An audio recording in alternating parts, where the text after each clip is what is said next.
প্ৰথমতে মই আমাৰ এই ২ নং হৰিগাঁও আৰু জৰেগাঁও ৰাইজৰ ফালৰ পৰা আমাৰ সাংবাদিক বন্ধুসকললৈ মাঘ বিহু তথা দমাচিৰ শুভকামনা যাচিছোঁ। আমি ইয়াতে প্ৰতি বছৰে এনেকৈ ভোগালী উৎসৱ আমাৰ এইটো যে দমাহী কয় ৰাজবংশীবিলাকে দমাহী সেইটো পালন কৰি আছোঁ।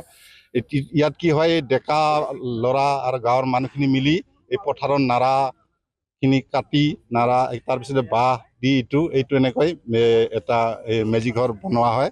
মেজি ঘৰ বনাই তাৰপিছত সন্ধিয়া সময়ে গোটাইখিনি একলগ হৈ তাতে এটা কি কয় উৰুকা পালন কৰি মাছ মাংস দি এটা কি কয় ভাত খোৱা খাই একেলগে সন্ধিয়া গোটাইখিনি মিলি ভাত খুৱাই তাতে ৰাতি ইহঁতে এটা গান গাই ফূৰ্তি কৰি থাকে। তাৰপিছত ৰাতিপুৱা উঠি গা পা ধুই এইটো অগ্নিদেৱক পূজা কৰি তাৰপিছত এইটো এই আমাৰ আই মাতৃসকলে ভাই ভনীসকলে গান গাই এইটো জ্বলাই দিয়া হয়।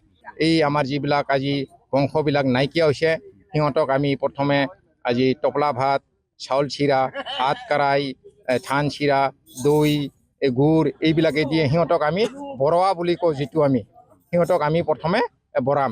বৰোৱাৰ পিছত তাৰপিছত আমি কি কৰিম, গৰুবিলাক আমি শিঙত তেল দিম। তাৰপিছত সিহঁতক আমি নীলৰ ফট দিম। তাৰপিছত আমি কি হয় এই যিবিলাক আমি বুঢ়া বুঢ়ী আছে সিহঁতক আমি ঘৰে ঘৰে গৈ অলপ ভক্তি দিম। সিহঁতৰ পৰা আমি আশীৰ্বাদ ল'ম। তাৰপিছত আমাৰ সৰু সৰু যিবিলাক আমাৰ এই ল'ৰা ছোৱালী আছে তাৰপিছত সিহঁতে আমাৰ সিহঁতে আইচমাও মানে আহিব। মানে আমি সিহঁতে কি কৰিব ঘৰে ঘৰে মানে তমাচি মাগিব। আৰু ল'ৰাবিলাকে কি কৰিব যিটো আমাৰ টকে টকে কয় সিহঁতে মানে টকে টকে এটা গীত কৈ মানে সিহঁতে ঘৰে ঘৰে দমাচি মাগিব।